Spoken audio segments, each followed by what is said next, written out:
একটা কফি বানায় দাও, আমি নামাজ পড়ে বের হয়ে যাব, ওই লাস্ট ওইটাই। সেখান থেকে ও বাহিরে আসলে যখন ও বাহিরে যায় বাসায় তেমন একটা ফোন টোন করে না। ও যখন বাইরে কাজে থাকে প্রয়োজন হলে ফোন দেয়, বা কোথায় আছে কার সাথে আছে এই জিনিসগুলা ফোনে খুব একটা ডিসকাস করতো না, যেহেতু হয়তো ওর ফোন ইয়ার মধ্যে থাকে, এই জন্য ফোনে খুব একটা কোথায় আছে কি করতেছে বা কার সাথে আছে এই জিনিসগুলো বলতো না। প্রয়োজনীয় কথা ছাড়া বা ফ্যামিলির কোনো দরকার ছাড়া এছাড়া বাইরের অন্য কোনো কথা মানে ফোনে বলতো না। এখন এটা তো নির্দিষ্ট করে বলতে পারতেছি না। এখন যেহেতু এই জিনিসগুলো ঘটতেছে আর সিসিটিভি আমাদের ফুটেজ আছে, এগুলো দেখে আশা করি আইন শৃঙ্খলা বাহিনী ওনারা জরুরি পদক্ষেপ নেবেন। আর এই ঘটনা তো ঘটতেই আছে, আগেও ঘটছে, এখনো ঘটতেছে, ইন ফিউচারেও হয়তো বা হবে। তো এগুলো আর সুষ্ঠু তদন্ত না হলে আমার মতো অনেক ফ্যামিলি এরকম হয়ে যাবে। তা তো অবশ্যই, কারণ আমার মতো আর কারো হোক আমি এটা চাই না।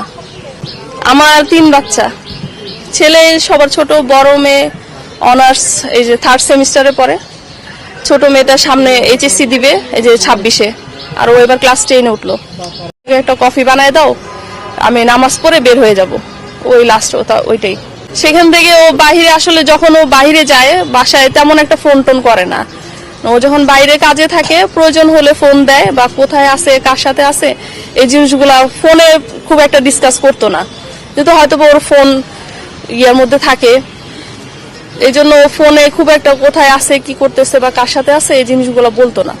প্রয়োজনীয় কথা ছাড়া বা ফ্যামিলির কোনো দরকার ছাড়া এছাড়া বাইরের অন্য কোনো কথা মানে ফোনে বলতো না। এখন এটা তো নির্দিষ্ট করে বলতে পারতেছি না।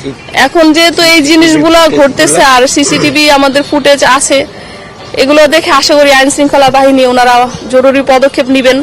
আর এই ঘটনা তো ঘটতেই আছে, আগেও ঘটছে, এখনো ঘটতেছে, ইন ফিউচারেও হয়তো বা হবে। তো এগুলো আর সুষ্ঠু তদন্ত না হলে আমার মতো অনেক ফ্যামিলি এরকম হয়ে যাবে।